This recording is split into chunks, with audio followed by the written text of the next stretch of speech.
አድዋ ዓለም ያሸናፊዎች መሆኗን አሳይታለች።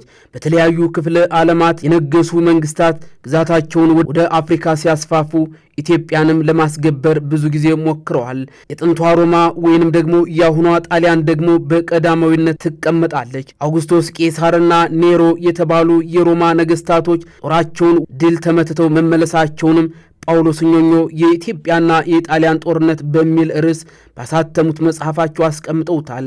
ጣሊያኖች በ19ኛው መቶ ክፍለ ዘመንም ከቀይ ባህር ህንድ ውቅያኖስ እስከ ዛንዚባር ያለውን አካባቢ ለመቆጣጠር በሃይማኖት ሰበብ በ1862 ዓ.ም በአባ ጁሴፔ ሳፔቶ አማካይነት ወደ አሰብ ገቡ። ከአካባቢው ባላባቶች በገዙት ቦታ ላይ ሮባቲኖ የሚባል የመርከብ ኩባንያ በአሰብ ወደብ እንዲመሰረት ማደረጉ። በ1874 ዓ.ም ደግሞ የኢጣሊያን መንግስት ወደቡን ተረክቦ የግዛቱ አካል መሆኑን አወጀ። በምጽዋም ጦር በማስፈር ወደ መሃል ኢትዮጵያ መስፋፋቱን ቀጠለ። በሁለቱ ሀገራት መካከል መካረሩ እየጠነከረ ሄዶ ዶጋሌ ላይ በተደረገ ጦርነት ድል ተመቱ። ጣሊያን ርቀት ላይ ያለን ቦታ መምታት የሚችል 52 የተራራ መድፎችንና የታጠቀ 20 ሺህ ዘመናዊ ሰራዊት አሰልፋ በ1888 ዓ.ም በድጋሜ ወረራ ፈጸመች። በኢትዮጵያ በኩል 42 መድፎች ያሉት ከኢጣሊያ ሰራዊት ከ5 እጥፍ የሚበልጥ ትጥቅና ስንቅ በራሱ የሆነ የገበሬ ጦር የጠላትን ጦር መፋለም ጀመረ።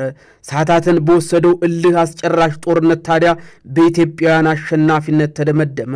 በጦርነቱ በኢትዮጵያ በኩል ብዙዎች ቆሰሉ፣ በርካቶች ደግሞ ሕይወታቸውን ገበሩ።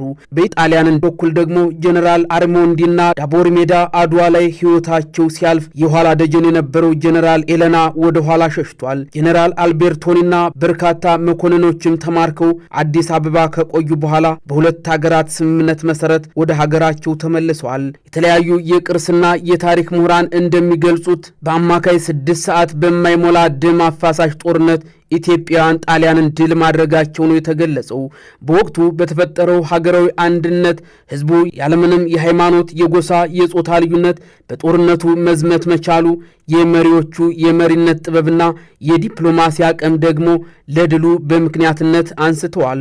ጦርነቱ ከመደረጉ በፊት በትጥቅ፣ በስንቅ፣ በስነ ልቦና በጊዜ ቅድመ ዝግጅት መደረጉና አብዛኛው ህዝብ ከግብርና ስራ ነፃ ሆኖ ወደ ጦርነቱ የሚዘምትበት ተስማሚ ጊዜ መመረጥ መቻሉ፣ በስነ ልቦናቸው ጠንካራ በሙያቸውና በስነ ምግባራቸውም ጥንቁቅ የሆኑ የጦር መሪዎች ጦሩን እንዲመሩት መደረጉ ለድሉ ሌላው ምክንያት እንደነበርም የታሪክ ምሁራኖች ያስረዳሉ። የመልክዓ ምድራዊ አቀማመጡ ለጠላት ባዕዳ መሆኑ፣ የኢትዮጵያ ሰላዮች የማሳሳት አቅም፣ የኢትዮጵያውያን ቁርጠኝነት፣ አይበገሬነት፣ ወኔና ጀግንነት፣ በህዝብና በመንግስት መካከል መተማመን መፈጠሩ ሌላው ምክንያት ስለመሆኑም የታሪክ ምሁራኖች ያስረዳሉ። የጣሊያን ጦር የኢትዮጵያን የጦር አቅም አሳንሶ ማየቱ፣ የኢትዮጵያ ሰራዊት የተከፋፈለ ከንጉሱ ጋር ያለ መግባባቶች እንዳሉ አድርጎ መረዳቱ፣ እንዲሁም ጦሩ የተሰላቸ የሎጂስቲክስ ችግር እንዳጋጠመው በማመኑ አድዋ ላይ ድል ለመደረጉ የሚነሱ መሰረታዊ ምክንያቶችም ናቸው። የአድዋ ድል ብሔራዊ ኩራትን፣ አንድነትንና አብሮነትን ያጎለበተ ፍትሃዊ ጦርነት ነው። የውጫሌ ስምምነት እንዲሰረዝ አድርጓል።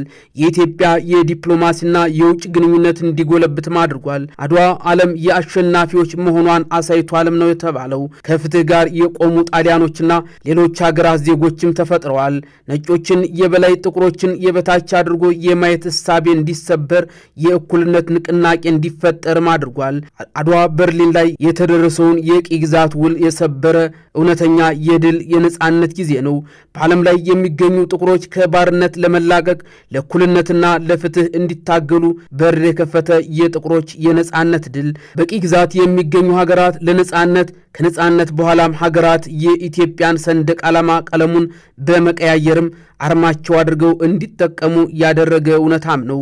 ለጋራ ዓላማ በአንድነት መሰለፍ ከተቻለ የማይቻል ነገር እንደሌለ ብልህና ቆራጥ አመራር ለታላቅ ድል እንደሚበቃ የአድዋ ድል ለአሁኑ ትውልድ ትልቅ ትምህርትና ምስክርነትን የሚሰጥ ነው። በሃይማኖት፣ በዘር ወይም በፖለቲካ ልዩነት ሳይከፋፈሉ በአንድነት መሰለፍ ከተቻለም የቱንም ያህል ኃያል የሆነን ጠላት ማሸነፍ እንደሚቻልም ይህ የአድዋ ትምህርት አንዱ ማሳያ ስለመሆኑም ይነገራል።